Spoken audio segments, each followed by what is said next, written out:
Kepada sidang jemaat yang dikasihi Tuhan, sebelum masuk dalam ibadah PA pada sore hari ini, kembali saya menyapa kita semua. Selamat sore, shalom. Sejahtera Tuhan kiranya tetap dilimpahkan kepada kita semua. Mari saudara sekalian, kita akan menyiapkan diri hati kita untuk kita bisa beribadah kepada Tuhan, dan kita tundukkan kepala dan kita akan berdoa bersama. Maha besar Allah yang bertahta dalam kerajaan surga, di dalam nama Tuhan Yesus Kristus, Allah sesembahan dan pujaan hati kami satu-satunya pada sore hari ini. Tuhan, kami datang kepadamu setelah seharian penuh Tuhan sudah menolong kami, menyertai bahkan memberkati kami, dan sore hari ini kembali kami datang kepadamu dengan segala kerendahan hati untuk membawa hidup ini ke tangan Tuhan, dan kiranya Tuhan Engkau menolong ibadah kami Tuhan, dan itu sebabnya kami serahkan acara ibadah ini kepadamu Tuhan. Kiranya Engkau juga menolong, menyertai bahkan memberkati ibadah ini dari awal sampai pada selesainya. Hamba-hambamu yang terkait dalam ibadah ini, biar Tuhan juga memakai dan memberkati alat-alat yang digunakan Tuhan. Kami serahkan ke tangan-Mu, dan Kau ikut jamah dengan kuasa-Mu, dan segala pekerjaan setan dalam bentuk apapun juga yang coba mengganggu, merintangi dalam ibadah kami, kami serahkan ke tangan-Mu, dan kami panggil nama-Mu yang penuh kuasa untuk mengusirkan segala pekerjaan setan itu di dalam nama Tuhan Yesus Kristus, darah Kristus yang berkuasa. Terima kasih Tuhan, terima kasih kami sambut acara ibadah ini di dalam nama Tuhan Yesus Kristus. Haleluya. Amin. Puji Tuhan, saudara sekalian. Mari kita menyiapkan diri kita, hati kita terutama, untuk kita memuji Tuhan, ya. Dan pujian ini, ya, judulnya Tuhan tak pernah janji, ya, langit selalu biru. Mari kita akan lakukan pujian ini.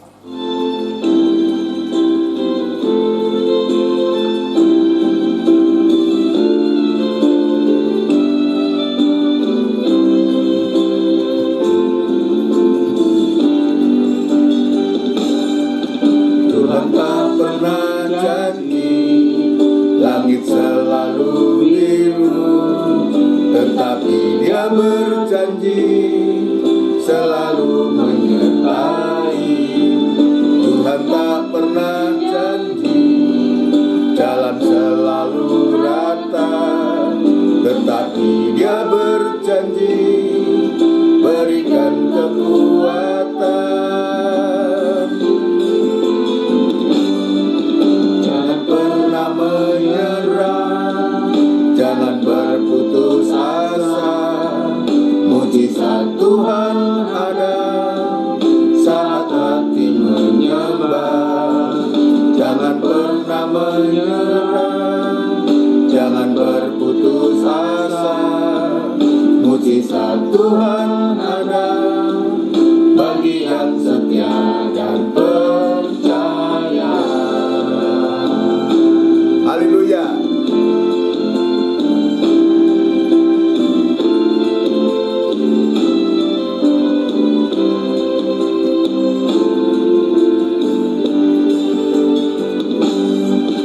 Tuhan tak pernah janji langit selalu biru, tetapi Dia berjanji selalu menyertai. Tuhan tak pernah janji jalan selalu rata, tetapi Dia berjanji berikan kekuatan.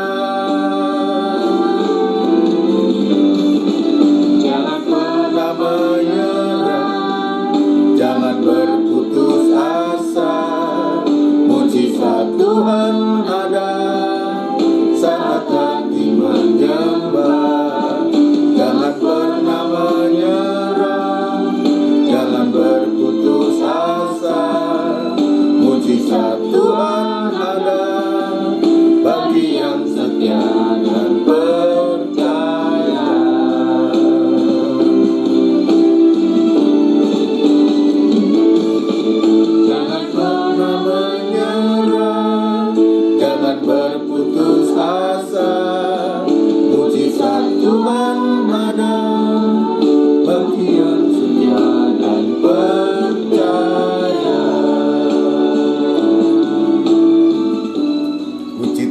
saudara sekalian, lagu ini begitu indah, memberikan suatu semangat, dorongan kepada kita untuk kita tidak gampang menyerah dan berputus asa apapun yang sedang kita hadapi dan alami. Tapi yang pasti Tuhan itu akan menyatakan penyertaannya kepada kita semua. Amin, saudara sekalian. Sebab dia katakan Tuhan tak pernah janji langit selalu biru. Artinya Tuhan itu tidak berjanji kita itu mulus-mulus saja tanpa satu halangan. Tapi justru halangan-halangan itu akan membuat kita tetap setia dan kita tetap percaya kepada Dia yang sudah menolong kita, menyelamatkan kita. Puji Tuhan, saudara sekalian, kita akan lakukan pujian yang terakhir untuk kita masuk dalam firman Tuhan dan kita nyatakan kepada Tuhan, kita tidak dapat berjalan sendiri tanpa Tuhan. Ya, ku tak dapat jalan sendiri. Haleluya.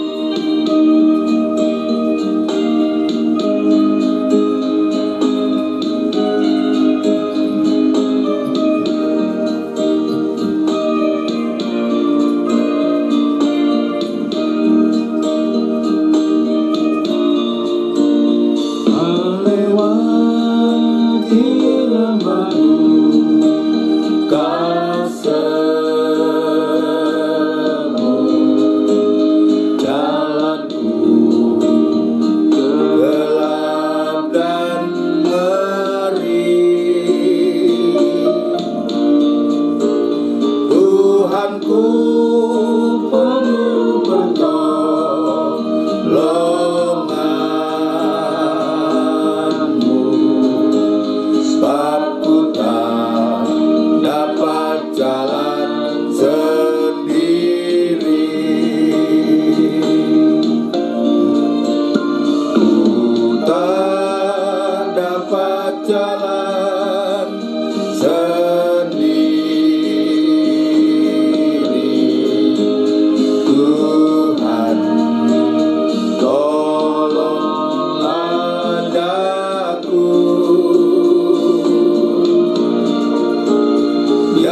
firman-Mu mana bagiku,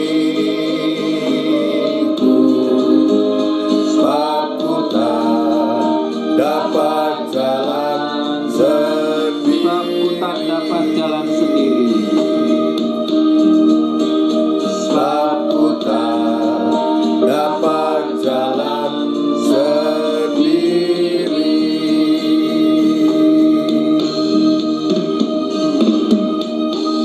Bersama kita tundukkan kepala, kita akan berdoa untuk firman Tuhan.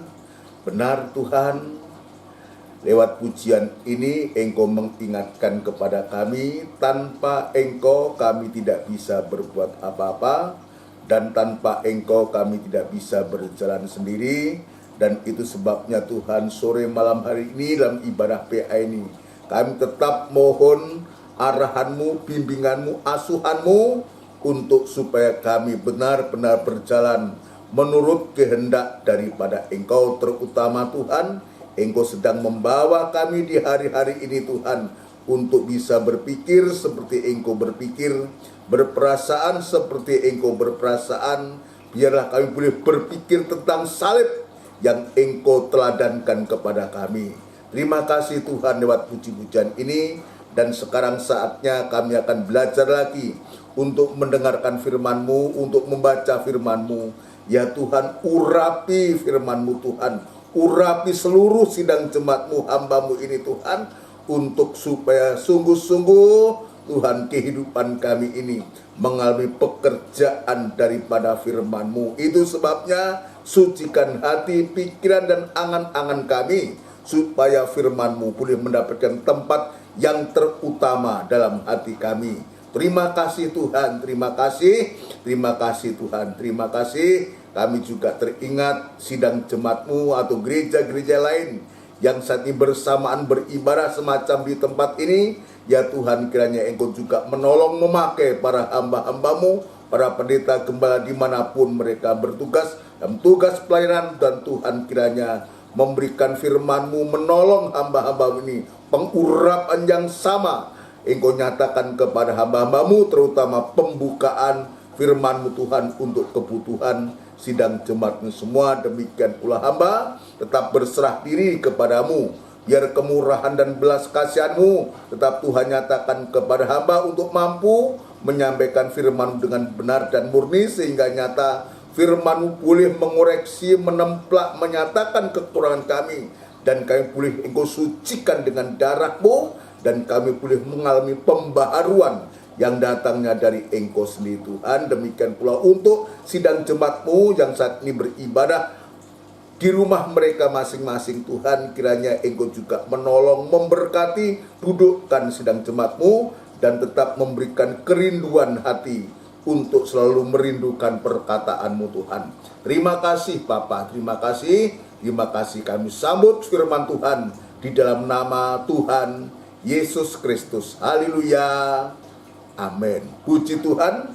Saudaraku yang dikasihi Tuhan, sebelum lanjut dalam pemberitaan firman Tuhan, kembali saya menyampaikan shalom kepada kita semua. Biarlah berkat Tuhan tetap dilimpahkan kepada kita semua.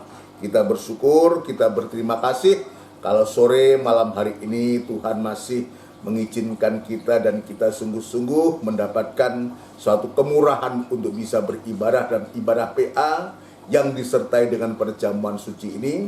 Biar kita menempatkan diri kita, membawa diri kita untuk menjadi kehidupan bagikan seorang murid, untuk siap untuk mendengarkan ajaran daripada seorang guru, bagikan seorang anak yang siap untuk menerima asuhan dari Tuhan, ya, untuk supaya betul-betul ya kehidupan kita ini tetap dalam penyertaan berkat dan perlindungan Tuhan. Puji Tuhan, saudara sekalian, kita sedang membahas tentang 7 asuhan Tuhan, saudaraku.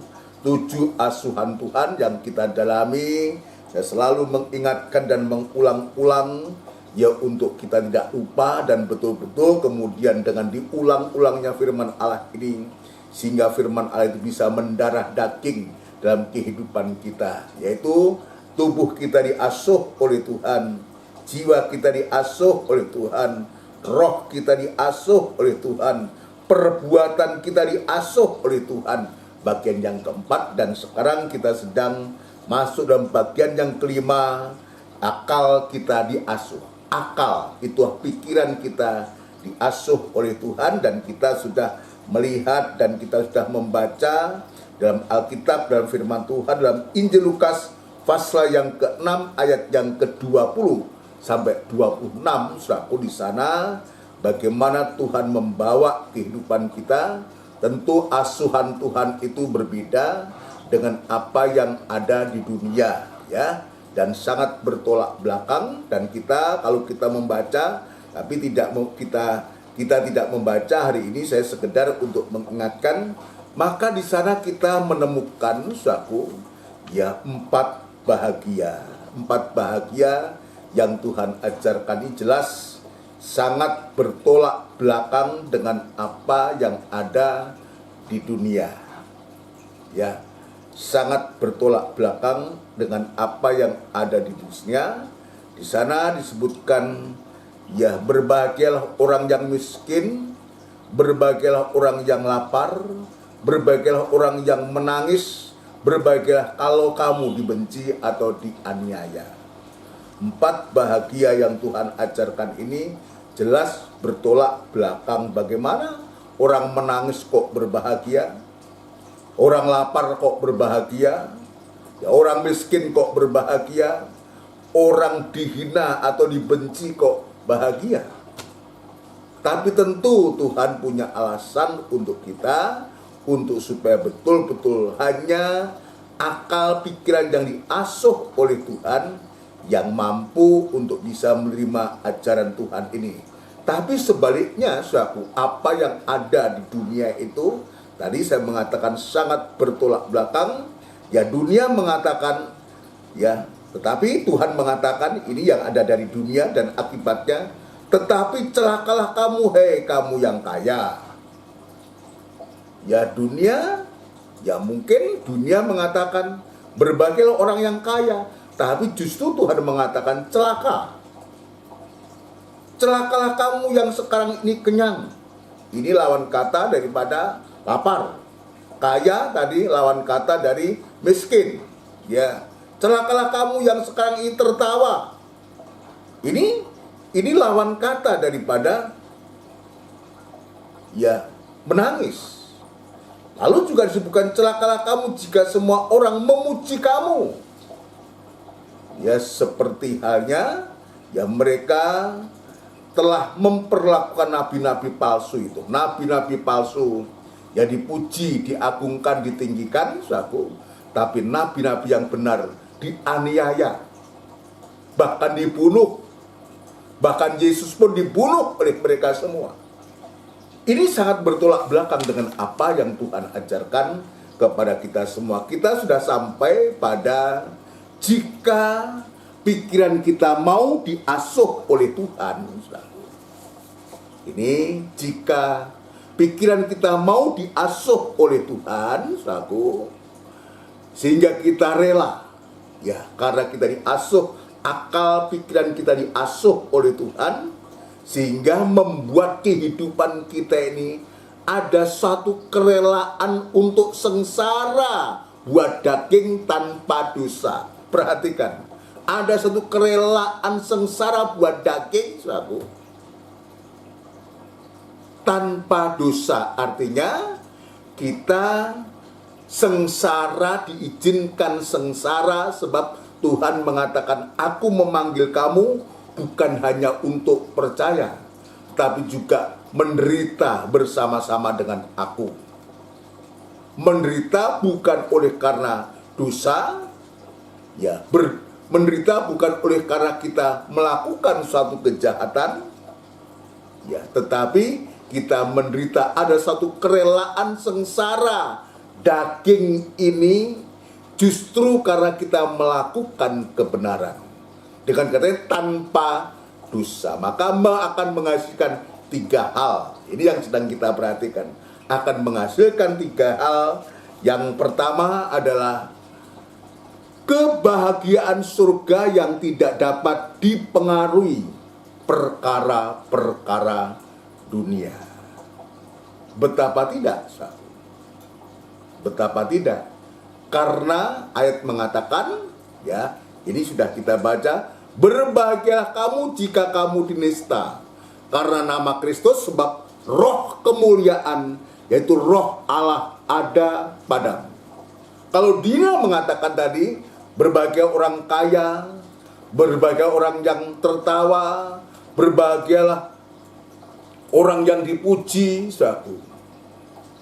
Ya, berbahagialah orang yang tertawa. Itu semua ada di dunia, dan itu pula tidak akan mempengaruhi kehidupan kita.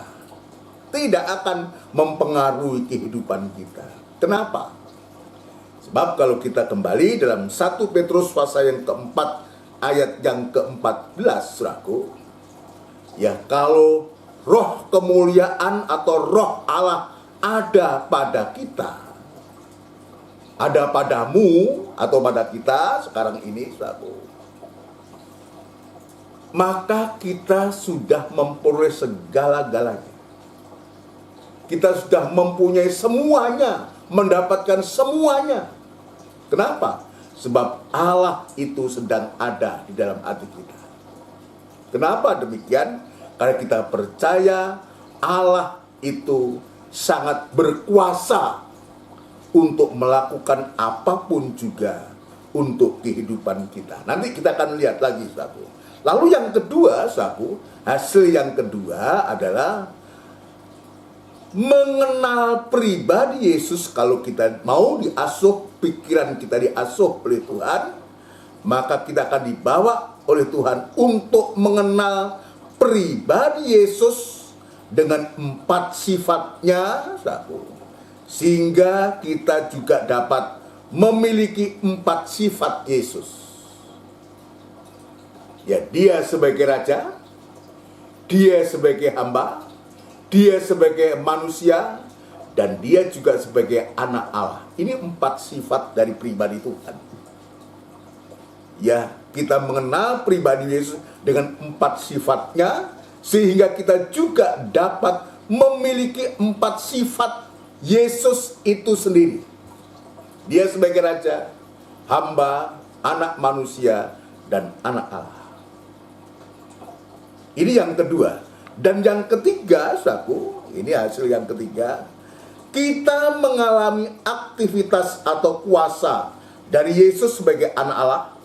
Kita diizinkan menderita supaya kita mengetahui bagaimana kuasa Yesus itu. Kita diizinkan itu, satu, untuk kita menderita bersama Tuhan, satu, ya, mengalami aktivitas kuasa dari Yesus sebagai anak Allah, untuk kita diizinkan kita menderita supaya justru kita bisa mengetahui bagaimana kuasa Yesus itu. Ini yang Tuhan tunjukkan, dan kita akan pelajari satu persatu, dan kita sudah masuk dalam bagian yang pertama. Hasil yang pertama adalah kebahagiaan surga yang tidak dapat dipengaruhi oleh perkara-perkara dunia. Tadi saya mengatakan roh kemuliaan atau roh Allah ada padamu, berarti sama dengan kita mempunyai semuanya. Kita mendapatkan semuanya. Dalam Roma pasal yang ke-8, lebih baik sekalipun ini sudah pernah kita baca, tidak mengapa, kita akan membaca, kita lihat. Tadi saya mengatakan kalau roh kemuliaan itu, roh Allah itu ada pada kita, saudaraku, maka sama dengan kita mempunyai semuanya. Kita mendapatkan semuanya. Ya, tetapi sebaliknya, kalau hanya hati diisi dengan perkara-perkara dunia yang disebutkan tadi, ya, berbahagia orang kaya, ya, orang yang tertawa, ya, orang yang dipuji, ya, dan juga disebutkan di sini, ya, orang yang kenyang, Apa artinya kita kenyang, kita tertawa, kita dipuji orang? Ya, puji Tuhan, saudaraku. Apa artinya itu kita bisa semacam itu, kenyang, kaya, tertawa, dan dipuji orang? Tapi kalau kita tidak mendapatkan keselamatan, kalau Allah tidak ada dalam hati kita, apa artinya itu? Semuanya itu akan lenyap, semuanya itu akan sirna semua. Tapi sebaliknya, kalau kita mempunyai Allah itu, roh kemuliaan, roh Allah itu ada pada kita. Tadi saya mengatakan kita sesungguhnya sedang mempunyai semuanya. Tadi Roma pasal yang ke-8, saudara. Roma pasal yang ke-8. Ini saya akan tunjukkan, ini lanjutan daripada bagian yang pertama ini. Roma pasal 8 ayat yang ke-32, ya. Ayat 32, perhatikan. Ia yang tidak menyayangkan anaknya sendiri, ya, tetapi menyerahkannya bagi kita semua. Bagaimanakah mungkin ia tidak mengaruniakan segala sesuatu kepada kita bersama-sama dengan dia? Jadi artinya, tadi saya mengatakan, kalau roh kemuliaan itu ada, atau roh Allah itu ada pada kita, kita mempunyai segala sesuatu. Dan ayat mengatakan, bagaimanakah mungkin ia tidak mengaruniakan segala sesuatu kepada kita bersama-sama dengan dia. Sekalipun, ya, dengan asuhan Tuhan ini, Tuhan mengajarkan berbagailah orang yang menangis, berbagailah orang yang miskin, berbagailah orang yang lapar, berbagailah orang yang dinista, dihina, dicaci maki, dianiaya. Dan Tuhan sanggup, kalau kita menerima asuhan Tuhan, Tuhan sanggup membuat kita yang dikatakan berbagi orang yang miskin, tapi kita bisa memiliki semua. Sampai kerajaan surga pun kita bisa miliki. Tuhan katakan miskin, iya. Tapi Tuhan sanggup untuk memberikan kekayaan kepada kita. Bukan kekayaan harta benda, tapi kekayaan itu Tuhan mengatakan, ya, belilah emas yang telah dimurnikan dalam api, itulah iman yang teruji. Itu kekayaan. Itu kekayaan. Dan luar biasa. Jadi kalau kita mau diasuh oleh Tuhan, roh kemuliaan itu ada pada kita, roh Allah itu ada pada kita, sama dengan Allah itu berdiam dalam hati kita, maka sesungguhnya kita terjamin di dalam Tuhan. Ya, kalau roh Allah itu ada pada kita, yang kita bisa rasakan, itu sebabnya tadi bagian yang pertama, bahagia surga yang tidak dapat dipengaruhi oleh perkara-perkara dunia. Tetapi Tuhan juga menyediakan dalam Roma pasal yang ke-8 tadi. Bagaimanakah mungkin Tuhan tidak memberikan, mengaruniakan segala sesuatu bersama dia? Apa yang menjadi kebutuhan kita ini? Ya. Saya juga ingin menunjukkan, jika roh kemuliaan atau roh Allah itu ada pada kita, apa yang kita rasakan? Ya, apa yang kita rasakan kalau itu sama dengan Allah itu berdiam dalam kehidupan kita? Apa yang kita rasakan kalau Allah itu ada dalam hati kita? Jelas kita semua punya pengalaman. Pasti ada damai sejahtera. Ya. Kalau Allah itu berdiam dalam kehidupan kita, roh kemuliaan, roh Allah ada pada kita, sama dengan dia tinggal dan diam atau bertabernakel dalam kehidupan kita. Juga yang lain adalah, maka damai sejahtera itu ada dalam kehidupan kita. Satu, kuasa pertolongan dan pembelaan Tuhan itu juga pasti dinyatakan kepada kita. Juga apa yang sedang kita butuhkan tadi, jawabannya Roma pasal 8 tadi, dan Dia akan memenuhi apa yang sedang kita butuhkan. Ini keuntungan.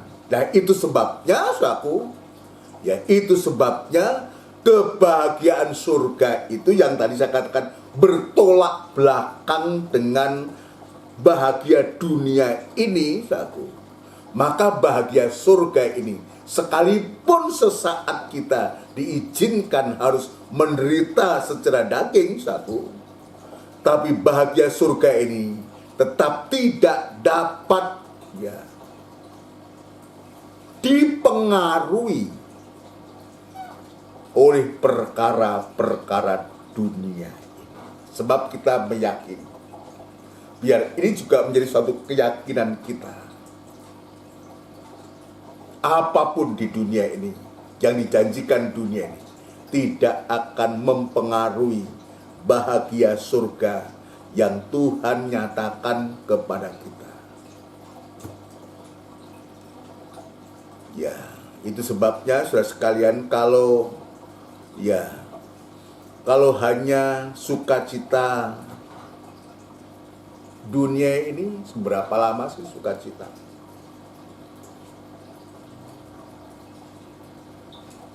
Bahagia berapa lama sih bahagia? Tapi apa artinya itu kalau itu tanpa keselamatan? Itu sebabnya, saudaraku, bagi kita sidang jemaat Tuhan, anak-anak Tuhan, ya, ke gereja jangan hanya mencari kekayaan.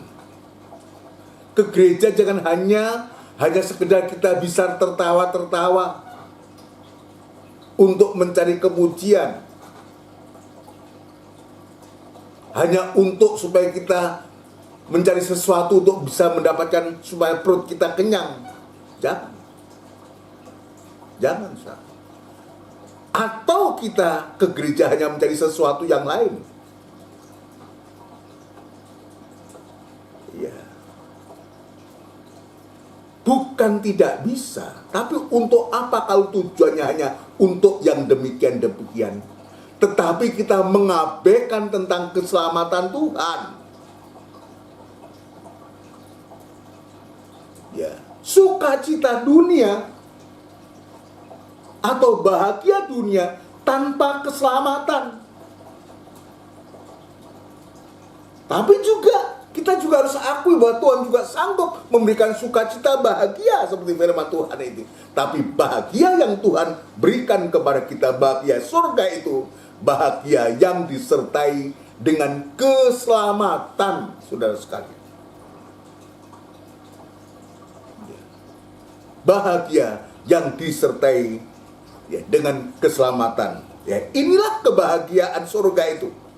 Kebahagiaan di dalam Tuhan itu sama dengan kebahagiaan yang dihasilkan dari salib.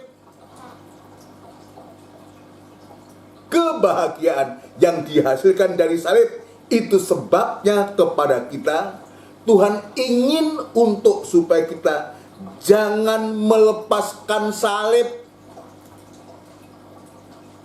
Sekalipun salib itu tidak mengenakkan buat daging, harus ada suatu kerelaan. Tapi biar salib ini kita pegang erat-erat. Mungkin yang lain boleh tidak ada, bisa tidak ada, tapi jangan kita melepaskan salib. Yang lain mungkin kita bisa lepaskan semua, dan suatu akan terlepas semua. Tapi jangan pernah kita melepaskan salib itu. Sebab apa? Sebab salib ini adalah kuasa Allah. Salib itu adalah kekuatan Allah yang diremehkan oleh orang yang dianggap itu suatu kebodohan bagi dunia ini, saudara. Tapi salib itu, berita tentang salib itu adalah kuasa Allah, kekuatan Allah yang dahsyat. Ya bahkan dari salib inilah menghasilkan kebahagiaan. Menghasilkan satu kebahagiaan. 1 Korintus pasal yang pertama ayat yang ke-18. 1 Korintus pasal yang pertama ayat yang ke-18. Ya, kita akan melihat suatu bagaimana Tuhan menunjukkan ini lewat Rasul Paulus. 1 Korintus pasal yang pertama ayat yang ke-18. Sebab pemberitaan tentang salib memang adalah kebodohan bagi mereka yang akan binasa.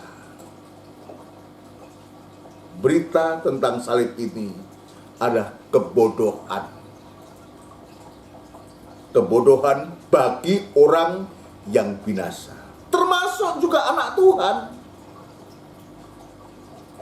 Kalau anak Tuhan dia menolak salib, saudara, sama dengan menolak kasih Allah. Menolak salib sama dengan kita menolak kurbannya Kristus. Bagaimana kita bisa kuat? Bagaimana kita mengalami kekuatan Allah, kuasa Allah kalau kita menolak salib? Ya. Puji Tuhan.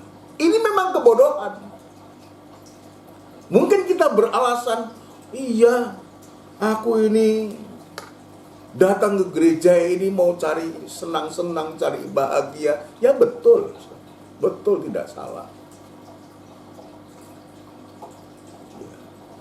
Dengar di gereja, datang ke gereja, beritanya tentang salib lagi. Aku sudah susah, aku sudah begini, begitu, dan semua sudah sengsara di dunia ini. Datang ke gereja, dapat lagi salib. Lalu dia menolak salib. Tidak mau menerima salib.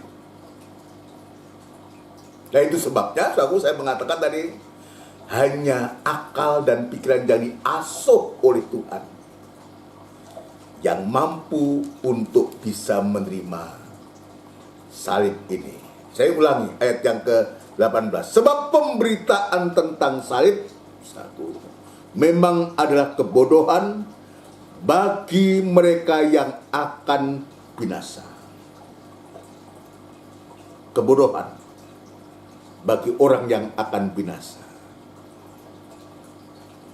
Tetapi bagi kita, siapa kita ini? Kita yang mau diasuh oleh Tuhan, akal pikiran kita diasuh oleh Tuhan, saudara sekalian. Justru sebaliknya, tetapi bagi kita yang diselamatkan, pemberitaan itu adalah kekuatan Allah, bahkan hikmat Allah. Puji Tuhan. Ini Tuhan tunjukkan. Paulus dia menegaskan, memberikan penegasan kepada kita. Tetapi bagi kita yang diselamatkan, pemberitaan itu adalah kekuatan Allah. Jadi saya mengatakan itu sebabnya jangan coba-coba apapun keadaan kita. Mungkin terpuruk, terbelit dalam masalah baik dalam rumah tangga, masalah pekerjaan, utang piutang, jangan kita coba meninggalkan salib. Kalau kita berani meninggalkan salib, berarti kebinasaan itu sudah menang. Sebab ayat mengatakan, kebodohan bagi orang yang akan binasa. Tapi sebaliknya apapun keadaan kita, kalau tetap kita pegang salib, menerima salib, ya kalau kita menerima salib tentu kita harus berubah. Jangan memegang salib, tapi kita sementara kita masih tetap hidup dalam hidup lama, hidup dalam kejahatan, ya kita juga tidak akan mendapatkan pertolongan. Ayat kan mengatakan berbagai orang yang miskin, yang lapar, yang menangis, Tapi mereka lakukan itu bukan karena dia tangisan atau lapar, bukan oleh karena dia itu dosa melakukan perbuatan itu, tidak. Justru dia melakukan kebenaran. Dia rindu untuk bisa bagaimana mau mengambil bagian dalam kesengsaraan Tuhan itu. Dan itu sebabnya ayat mengatakan jelas bahwa salib ini bagi kita adalah kekuatan Allah. Dalam ayat 18a dia sebutkan, sebab pemberitaan tentang salib memang kebodohan bagi mereka yang akan binasa. Artinya apa? Di luar salib tidak ada kebahagiaan. Ingat itu. Di luar salib tidak ada kebahagiaan yang sejati. Yang ada hanyalah kebahagiaan yang semu. Ketoe, kan banyak orang sabu. Kalau dia tampil gitu begitu rukun, nampaknya begitu harmonis, sabu. Tapi sesungguhnya tidak. Dia tidak bahagia. Kenapa? Sebab dia menolak salib.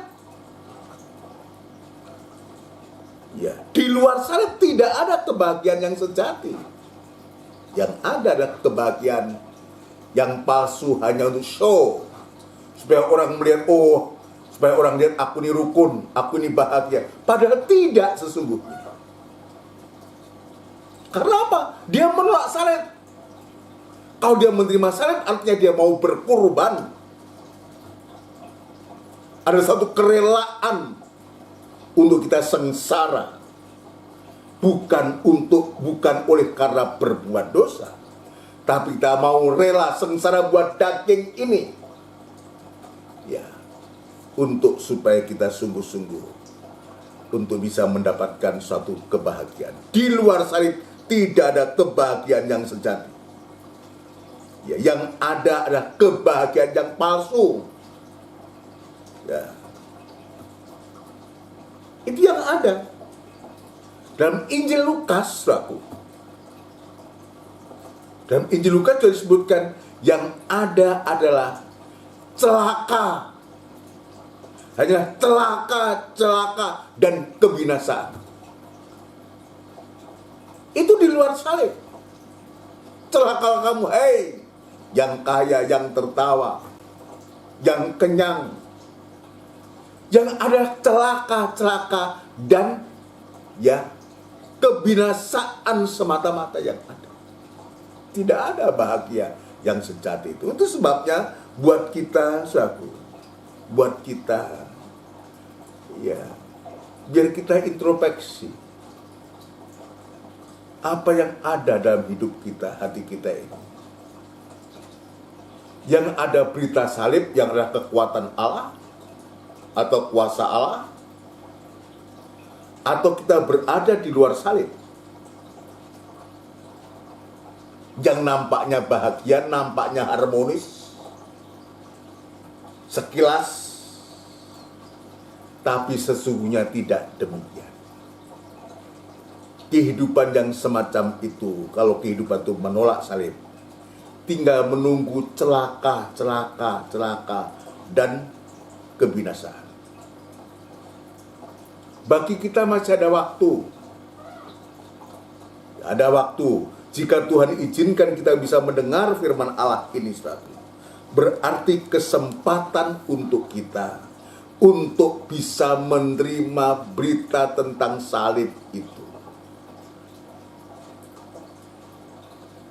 Berita tentang salib itu. Dalam ayat yang ke-23, ya disebutkan 1 Korintus pasal yang pertama ayat 23.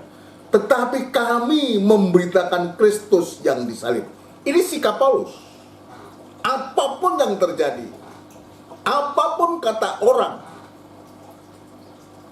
Paulus mempunyai sikap yang tegas. Kami memberitakan Kristus yang disalibkan itu. Ini sikap. Dan apa yang Tuhan sampaikan dari Paulus ini kepada jemaat Korintus ini ini juga memberikan suatu kekuatan, dorongan buatku. Jangan sampai kita menyampaikan berita di luar salib.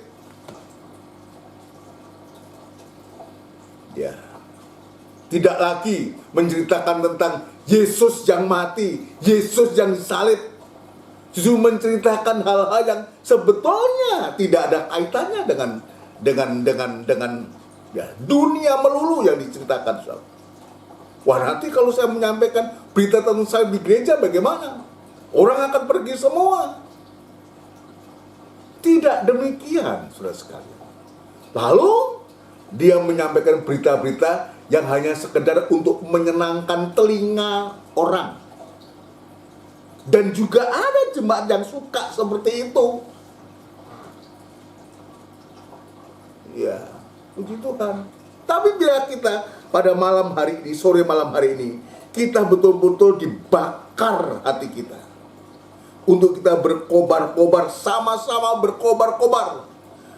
Kami memberitakan Kristus yang disalibkan. Untuk orang-orang Yahudi. Suatu batu sandungan. Dan untuk orang-orang bukan Yahudi, suatu kebodohan. Dunia kebodohan. Bodoh. Berita tentang salib itu kebodohan. Dunia. Tapi orang-orang Yahudi tersandung dengan berita tentang salib ini. Ayat 12, tetapi untuk mereka yang dipanggil, perhatikan baik-baik. Tetapi untuk mereka yang dipanggil, harapan kita yang dipanggil itu adalah kita yang sekarang ini bisa mendengar ini. Yang dipanggil adalah orang-orang yang siap untuk menerima asuhan Tuhan, akal pikiran kita diasuh oleh Tuhan. Tetapi untuk mereka yang dipanggil, baik orang Yahudi maupun orang bukan Yahudi, Kristus adalah kekuatan Allah dan hikmat Allah. Ini dahsyat, saudara. Ini dahsyat buat kita. Ini kekuatan Allah dan hikmat Allah. Ini luar biasa yang Tuhan tunjukkan kepada kita. Dan itu jangan kita ragu. Dengan ini ragu, biar ini menjadi keyakinan kita. Sebab dari salib itulah nanti akan memberikan janji yang luar biasa, membawa kehidupan kita sampai sewaktu-waktu kita betul-betul berbahagia, betul-betul kita dimuliakan. Di hari Minggu yang lalu, kalau kita satu dalam kematiannya, inilah salib, saudara. Maka kita satu juga dalam kebangkitannya. Sampai sewaktu-waktu kita menjadi satu dalam kemuliaannya bersama Tuhan. Ini yang dijanjikan dari salib itu, saudara. Yang dijanjikan dari salib itu. Ini dahsyat. Ini dasar yang Tuhan tunjukkan kepada kita ini. Ayat yang kedua. 1 Korintus pasal yang kedua. Ayat yang kedua. Sebab aku memutuskan untuk tidak mengetahui apa-apa di antara kamu selain Yesus Kristus, yaitu Dia yang disalibkan. Inilah berita dari apa yang disampaikan oleh Paulus ini. Bagi orang Yahudi, batu sandungan. Bagi orang-orang bukan Yahudi, itu kebodohan. Tapi bagi kita yang dipanggil, yang diselamatkan, berita tentang Kristus,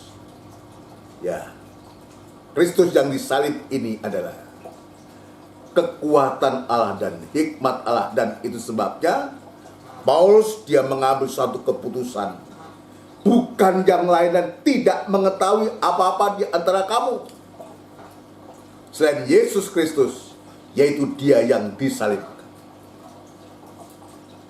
Biar berita ini, saudara sekalian, yang disampaikan pada sore malam hari ini biar juga disampaikan oleh hamba-hamba Tuhan.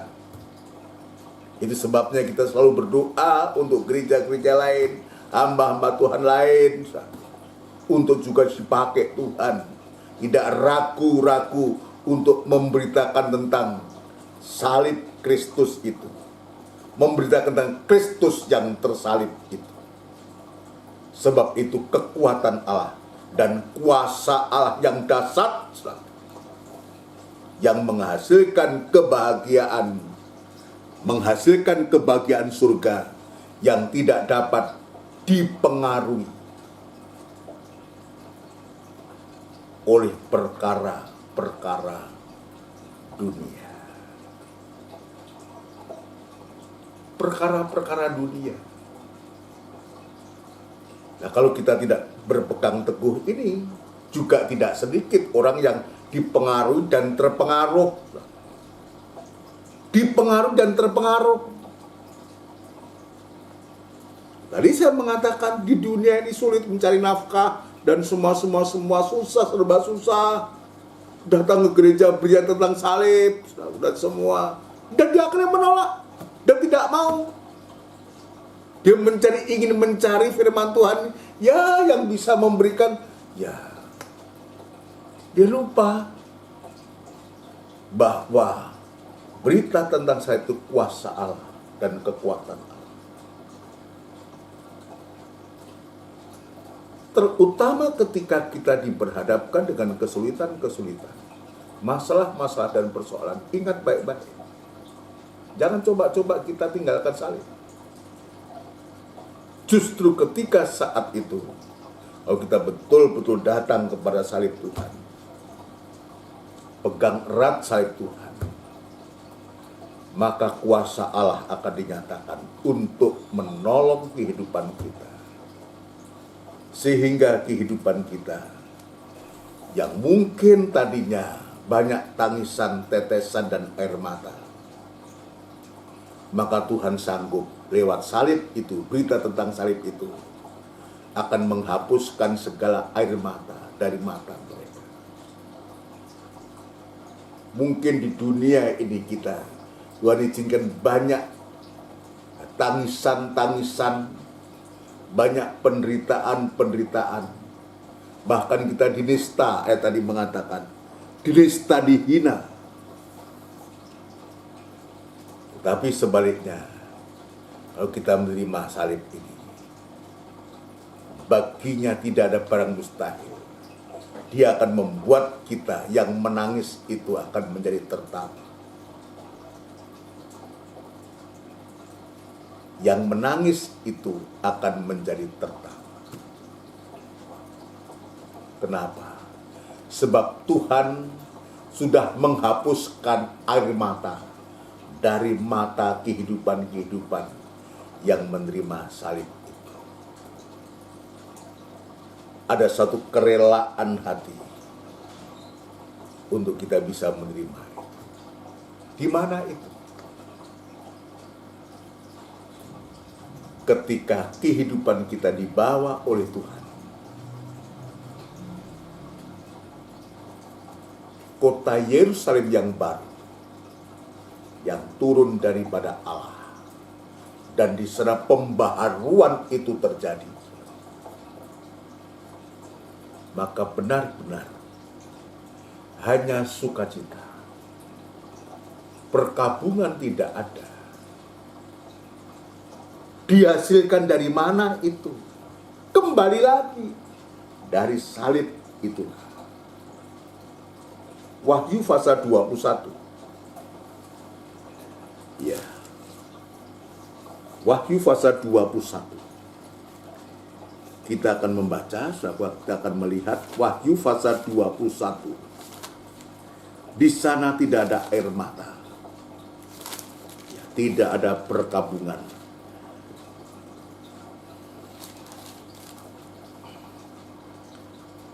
Wahyu pasal 21 ayat yang keempat, perhatikan. Dan ia akan menghapus segala air mata dari mata mereka. Banyak tangisan, banyak sengsara. Tapi Tuhan sudah menyediakan bahagia. Ayat mengatakan, berbahagialah kamu,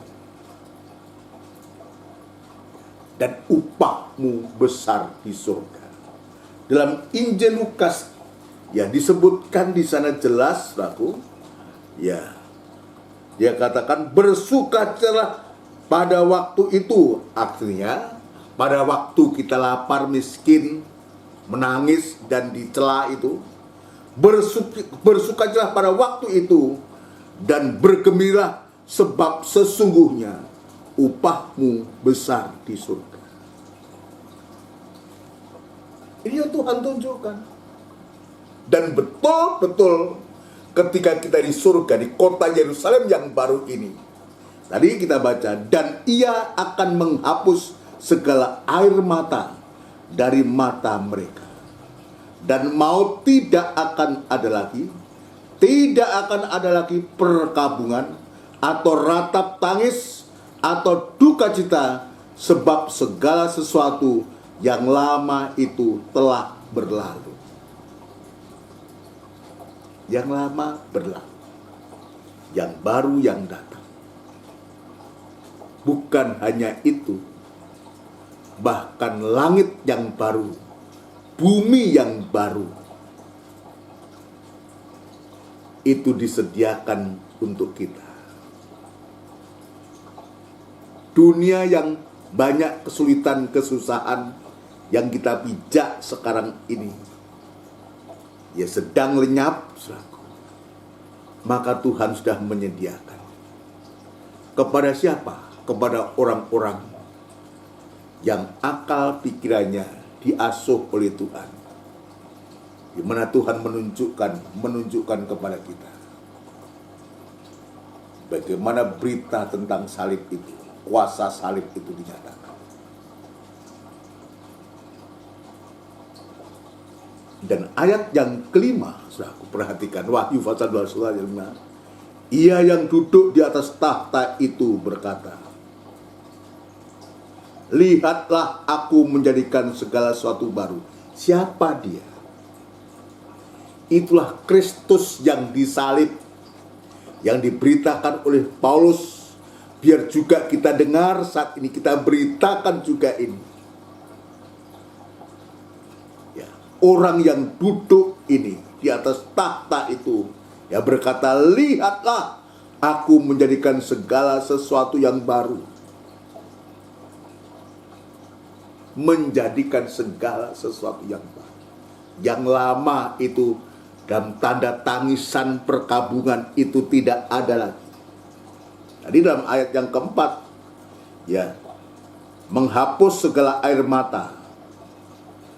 Maut tidak ada lagi. Tidak ada lagi perkabungan, ratap tangis, duka cita. Dan Tuhan menjadikan semua baru. Lihatlah aku menjadikan segala sesuatu baru, dan firman-Nya, tuliskanlah, karena segala perkataan ini adalah tepat dan benar. Untuk kita yang mendengar, tidak ada alasan untuk kita menolak.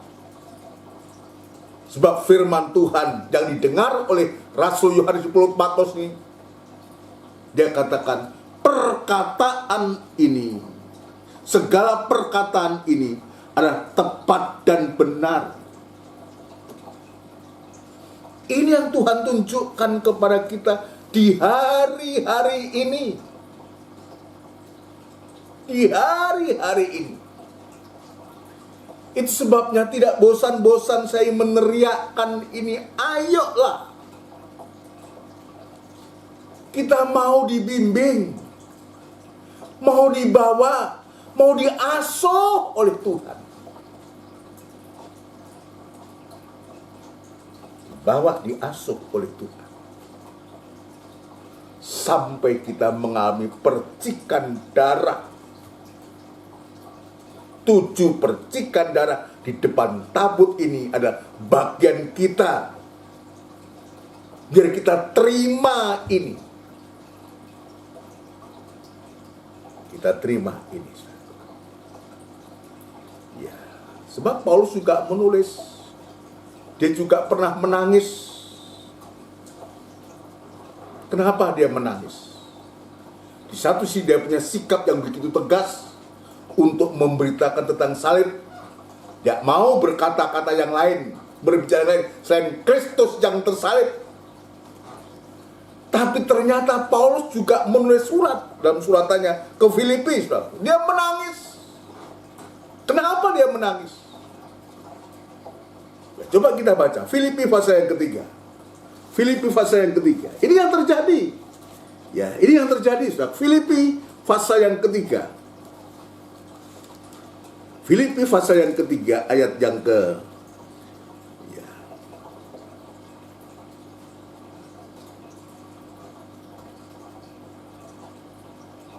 ayat 17, lebih baik kita baca 17, 18 atau sampai 19, saudaraku.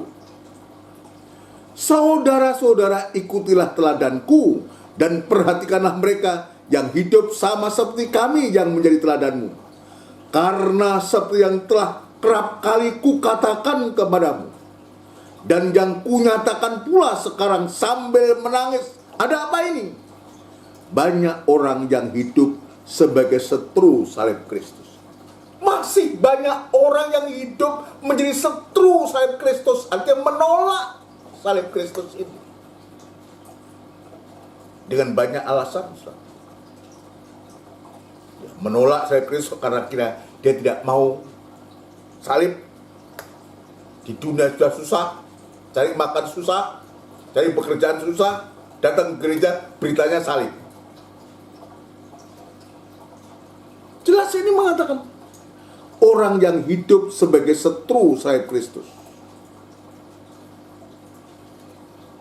Ada juga karena dia mempertahankan dosanya, kejahatannya, lalu dia menempatkan diri sebagai setru salib. Padahal salib itu adalah kasihnya Allah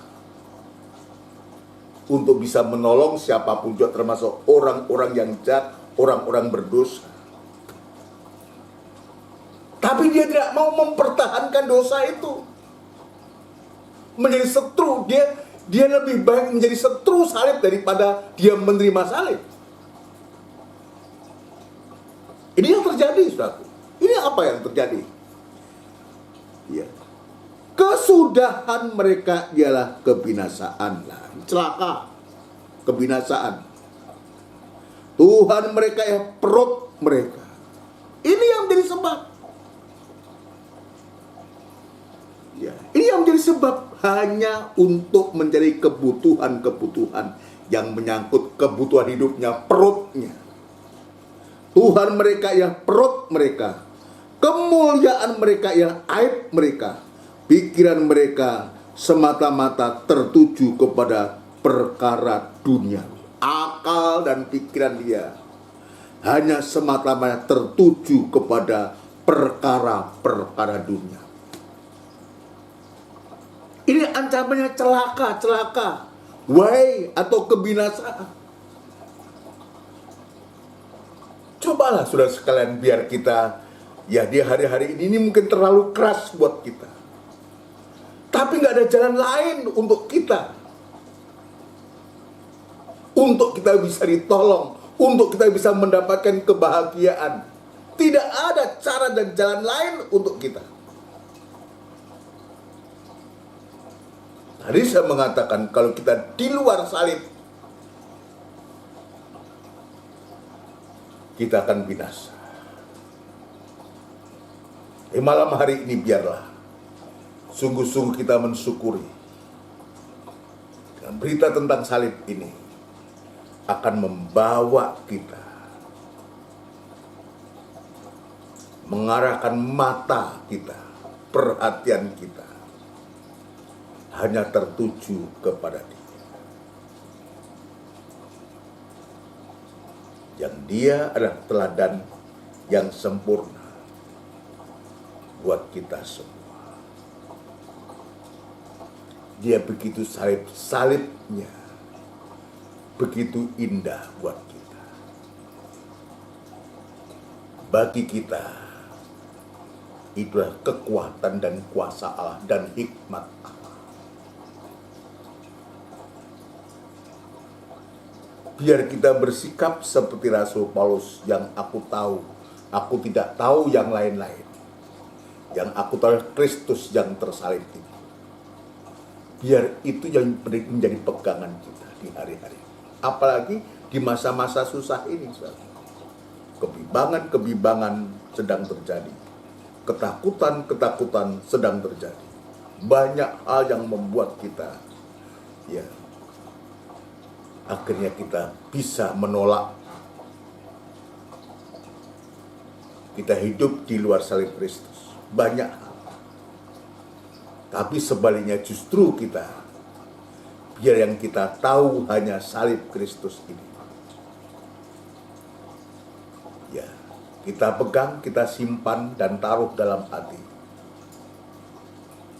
Kalau demikian saudaraku, maka kebahagiaan yang ada pada kita tidak akan bisa dipengaruhi oleh apapun. Kenapa? Tadi saya awal mengatakan karena roh kemuliaan, roh Allah ada padamu. Ini yang membuat kita bertahan sampai hari ini. Membuat kita kuat sampai hari ini. Membuat kita berpengharapan sampai hari ini. Menjadikan hati kita berkobar-kobar untuk tetap setia dan melayani Tuhan sampai janji Tuhan itu dinyatakan.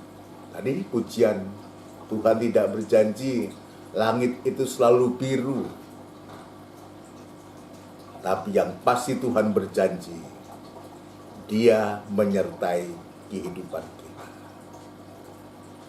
Tidak penting langit itu biru, putih, merah, atau hitam. Yang kita butuhkan adalah roh kemuliaan itu. Roh Allah ada pada kita.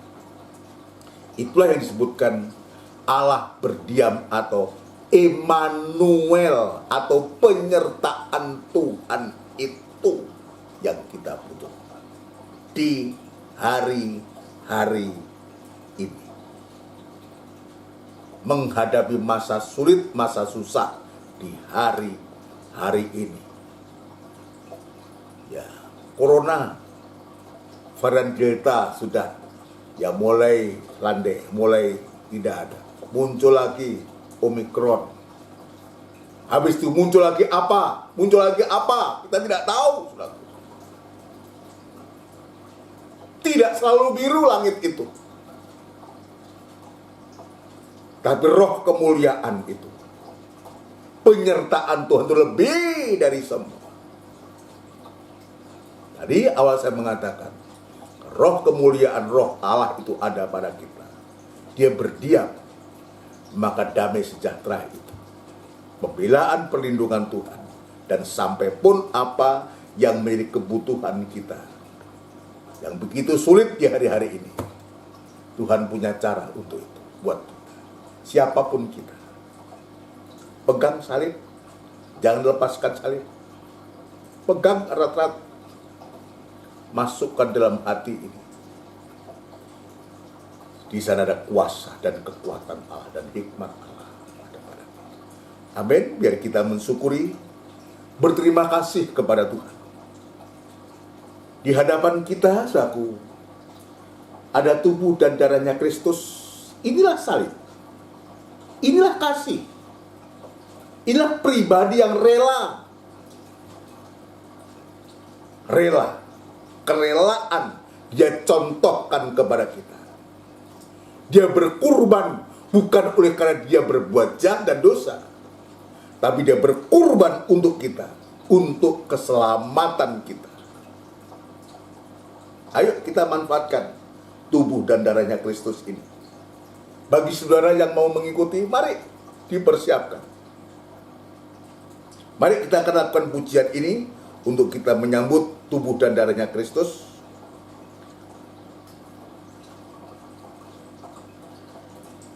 Kita akan melakukan pujian NR23, Kunaikan Syukur Padamu. NR23.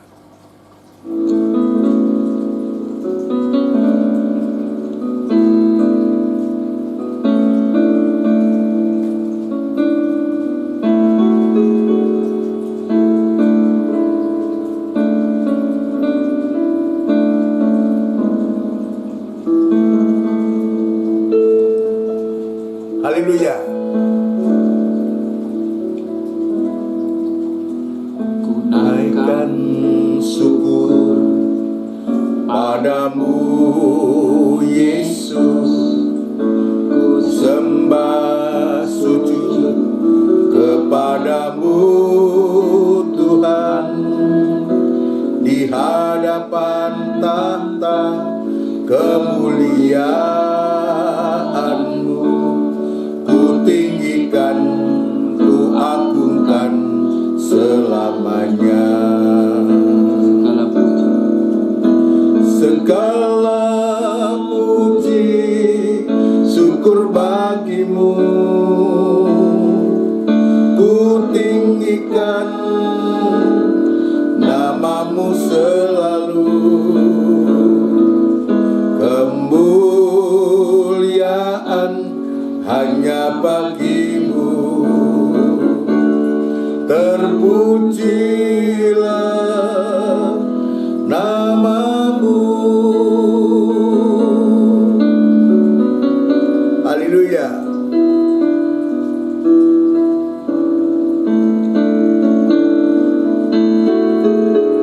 Haleluya, haleluya.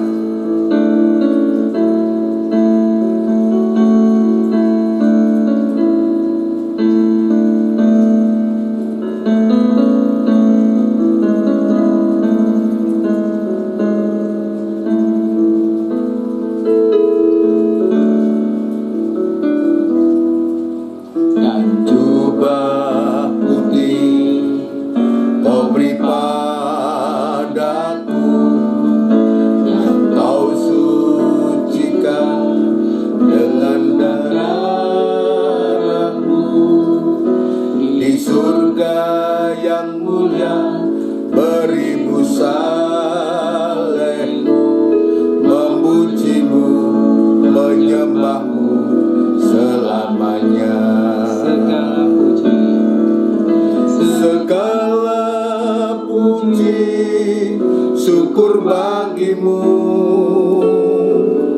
ku tinggikan namamu selalu. Kemuliaan hanya bagimu. Terpujilah namamu. Segala puji, syukur bagimu. Ku tinggikan namamu selalu. Kemuliaan hanya bagimu. Terpujilah namamu. Terpujilah namamu.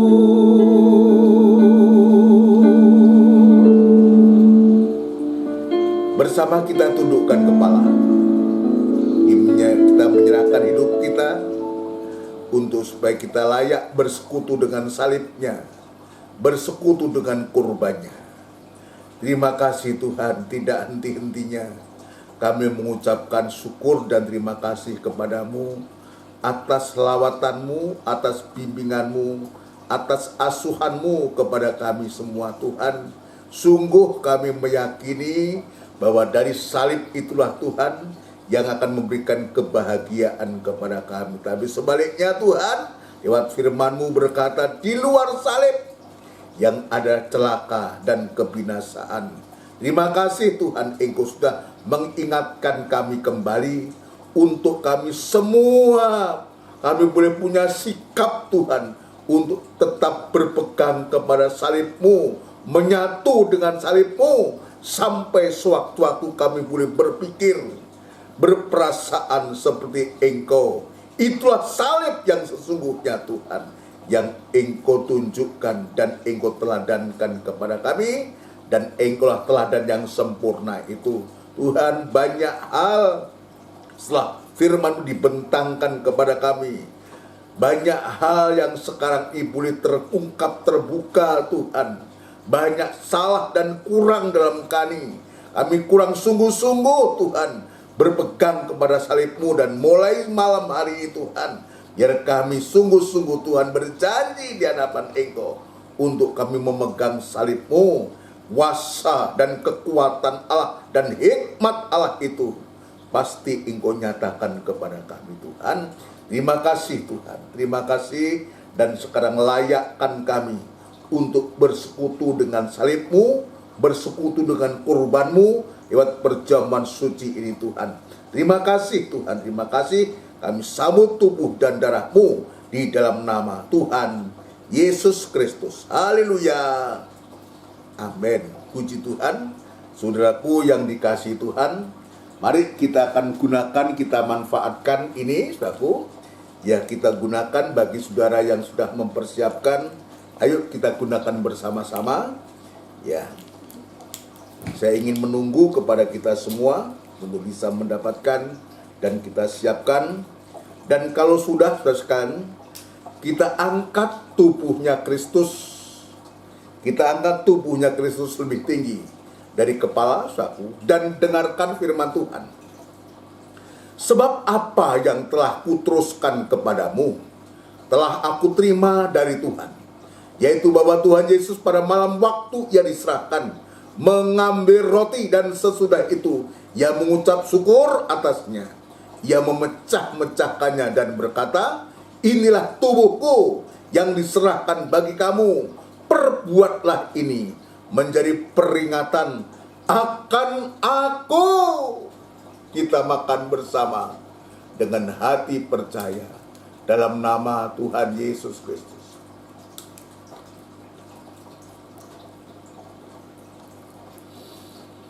Terima kasih Tuhan. Terima kasih untuk salib-Mu, untuk kasih yang sempurna itu Tuhan. Terima kasih Tuhan, terima kasih. Unjukkan darahnya Kristus lebih tinggi dari kepala, dan taruh tangan kiri di atas dada. Dengarkan firman Tuhan. Demikian juga Ia mengambil cawan sesudah makan, lalu berkata, cawan ini adalah perjanjian baru yang dimeteraikan oleh darahku. Perbuatlah ini setiap kali kamu meminumnya, menjadi peringatan akan aku.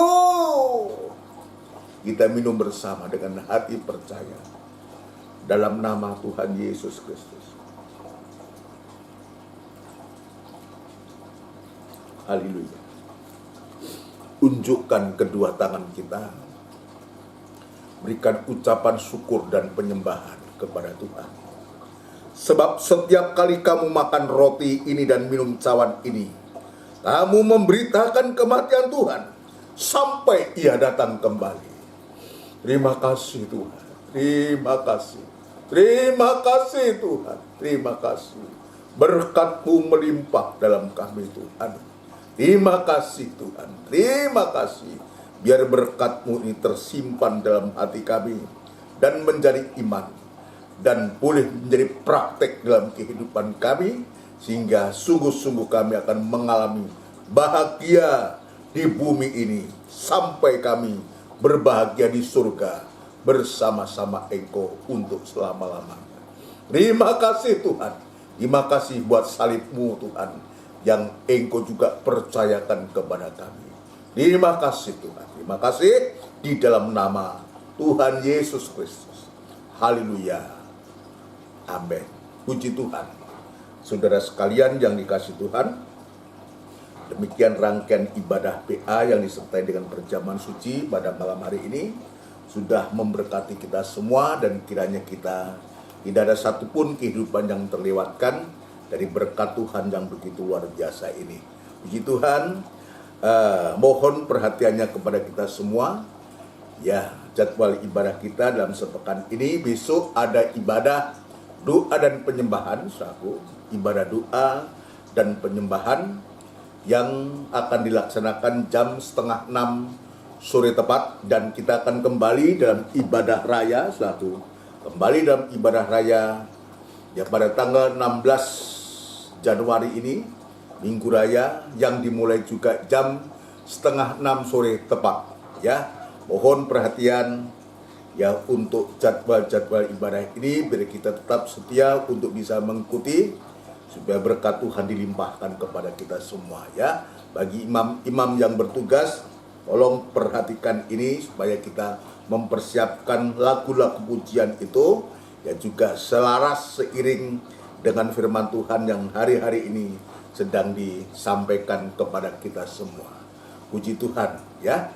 Nanti kita akan berdoa untuk seluruh sidang jemaat ya, jemaat Tuhan baik di GKGM maupun di Trirejo, Gunung Sari, maupun yang ada di Pondok Chandra dan di tempat-tempat lain. Saudara kita yang mengikuti ya ibadah ini, kita mendoakan semua, juga nama-nama yang selalu kita bawa dalam doa. Saudara sekalian, kita berdoa untuk ya Pak Budiono dalam pemulihan, berdoa untuk Tante Aniwaro, juga kita doakan juga Saudara Edo yang akan menjalani operasi, Edwin dalam pemulihan. Juga kita berdoa untuk Bapak Mariono yang saat ini diopname di Rumah Sakit Mitra Keluarga Pondok Chandra, saudaraku. Biar Tuhan juga memberikan pertolongan. Ya, juga nama-nama lain yang tidak sempat kita sebut ya biar Tuhan juga yang menolong. Juga berdoa untuk orang-orang tua kita semua, supaya Tuhan menjamah memberikan pertolongan dengan heran. Baginya tidak ada barang yang mustahil, ya. Dia sanggup ya. Yang penting roh kemuliaan itu, roh Allah itu ada pada kita, berarti penyertaan Allah itu ada, dan baginya tidak ada barang yang mustahil. Puji Tuhan. Mari saudara sekalian, kita akhiri ibadah kita dengan doa berkat dan kita tundukkan kepala. Tidak putus-putusnya kami mengucapkan syukur dan terima kasih kepadamu Tuhan. Engkau begitu baik dan kasih-Mu tiada pernah berubah, dulu, sekarang, dan untuk selama. Biarlah itu ada dalam hati kami senantiasa. Terima kasih Tuhan untuk lawatan-Mu, terima kasih untuk asuhan-Mu, dan kami rindu untuk lanjut Tuhan, Engkau tetap mengasuh kepada kami semua. Terima kasih Tuhan, terima kasih. Kami berdoa Tuhan untuk ibadah-ibadah yang Tuhan sudah sediakan kepada kami. Biarlah kami sidang jemaat belajar untuk menekuninya. Tuhan setia, beribadah setia untuk melayani Engkau Tuhan, sampai Engkau datang yang kedua kali. Demikian pula kami berdoa untuk seluruh sidang jemaat-Mu, mulai dari anak-anak, remaja, kaum muda, dewasa, sampai pun yang paling sepuh. Ya Tuhan, kami bawa kepadamu Tuhan. Kiranya Engkau menolong, Engkau memberkati dalam nikah, rumah tangga, usaha, pekerjaan mereka semua. Kesulitan, kesusahan, masalah, persoalan dari sidang jemaat-Mu, Tuhan, Engkau juga menolong, ampunkan segala kekurangan dan kesalahan dari sidang jemaat-Mu semua Tuhan. Terima kasih Bapak. Nama-nama yang sudah kami sebutkan Tuhan, Engkau juga tahu, baik yang ada di rumah, ada di rumah sakit. Tuhan, kami doakan, kami bawa kepadamu. Bagimu tidak ada barang mustahil. Segala pekerjaan setan dan bentuk apapun juga yang mengganggu anak-anak-Mu, umat ketebusan-Mu, Tuhan, kami kembali membawa ini semua ke tangan-Mu, dan kami serahkan kepadamu Tuhan. Segala pekerjaan setan itu dan dihancurkan dengan kuasa Tuhan, dan di dalam nama Tuhan Yesus Kristus, darah Kristus yang berkuasa untuk memberikan pertolongan yang ajaib kepada seluruh sidang jemaat, orang-orang tua kami Tuhan semua, baik yang ada di GKGM, di Trio, di Pondok Chandra, maupun yang ada di Gunung Sari, kami serahkan ke tangan-Mu.